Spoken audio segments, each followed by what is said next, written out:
With his team's top 5 spot on the line, North Adelaide coach Heath Uni entered round 12 needing a win, and it didn't go so well. And also not so well was Eagles tall midfielder Tim Sumner.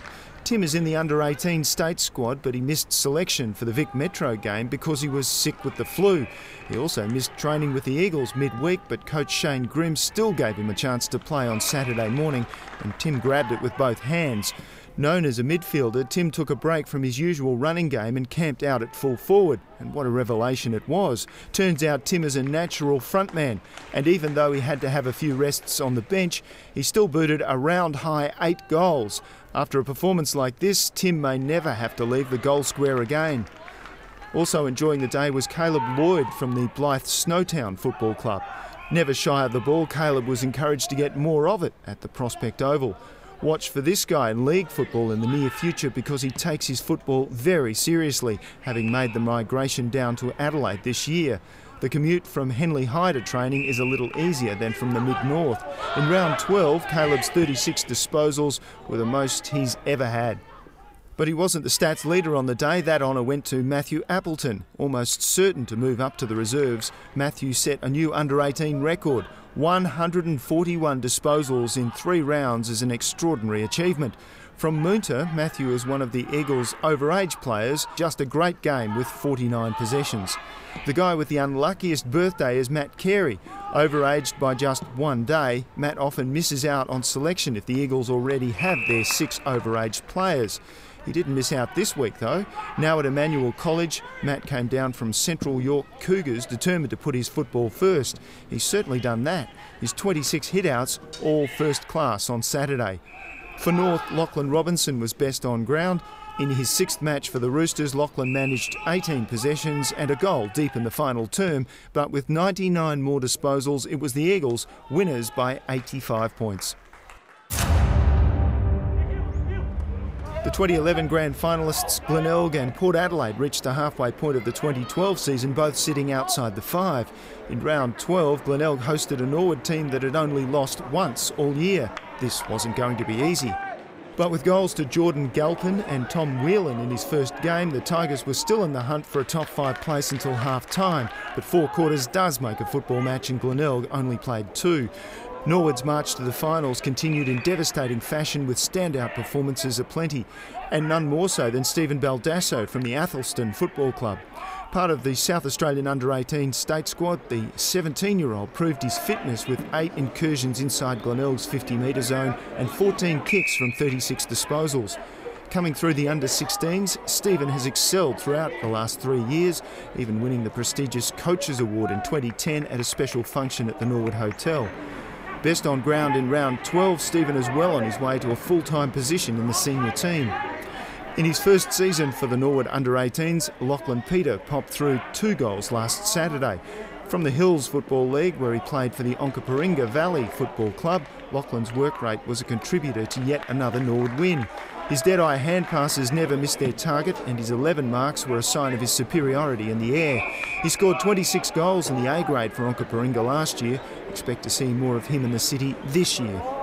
Kicking goals for the Redlegs was tall man Nick Denham. Full-time with the Redlegs, having finished college football with Ross Trevor, Nick scored 5 goals last Saturday to take his tally for the season to 32. There's only been 1 match all year he didn't score in, and it happens to have been the only game Norwood has lost this year, against the Bloods in round 8. Norwood will be relying on Nick tonight as Westies come visiting the parade at 5. Tonight's game could be a rehearsal for the 2012 grand final. It's surely worth a trip out. For the Bays, Tom Whelan from the Bordertown Football Club in his first game would have hoped for more from his club, but the Tigers were beaten to the ball at nearly every contest. And with a number of first gamers on the field, the Tigers are feeling the pinch of college and state football as this game slipped away and away. At the Glenelg Oval, it was Norwood by 93 points. With North Adelaide's under-18 fixture at the Prospect Oval having finished minutes before this match began, the Magpies knew that a win would hoist them into the 5. With half a season left, the reigning premiers had a point to prove, and prove it they did.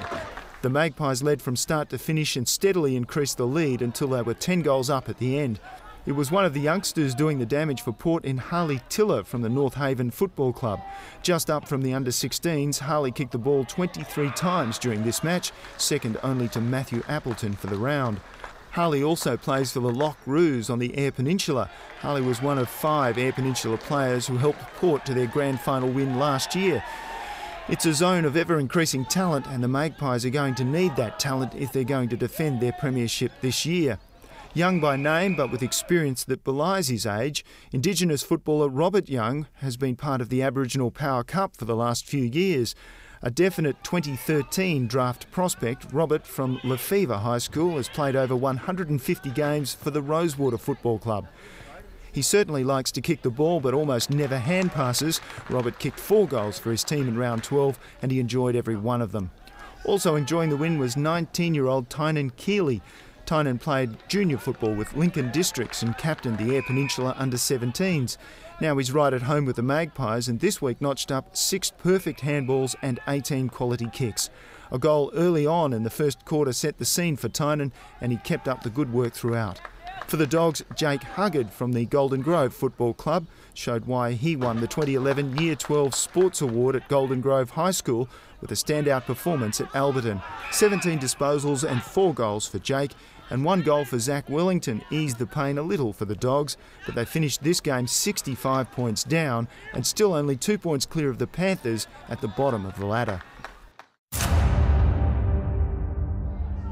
As we approached the winter solstice, this afternoon fixture ended up being a twilight match at the Noarlunga Oval, and as evening approached, the Panthers' woes got deeper and darker.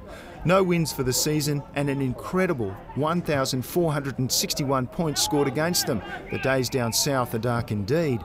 For Sturt, the finals are looming large at the halfway mark of the season, and things are looking up for the Blues. James Battersby was a good example of the strength of the Sturt under-18s, even if the league boys aren't doing so well. James was part of the state under-16 squad last year, one of 7 Sturt players to be named in the training squad.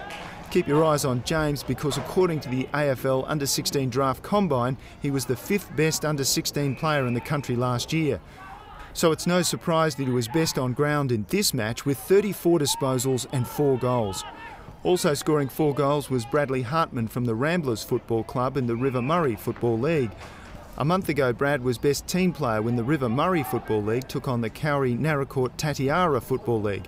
His performance for Sturt was also as a team player with 4 goals from 20 disposals. And if you're looking for talent, you need look no further than Josh Archer, who was part of the victorious South Australian under-16 side that took out the national championships in 2010. That's a medal Josh will no doubt treasure forever. From his 30 possessions on Saturday afternoon, Josh took the ball into South's defensive zone 9 times. He didn't stop running, and the result was a good win for his side. If the Double Blues had put through all their kicks for goal, this would have been a demolition. In the end, they kicked 25 behinds, a statistic that they're going to have to work on if they want to win the flag. But the Panthers only scored 2 goals for the entire match, and we're going to show you both of them. This one from Tom Jolly in the second quarter, and a few minutes later, Daniel Nobes from the Morford Vale Football Club slotted home for their only other goal. Well done, boys. To wrap up round 12, it was Sturt by 91 points.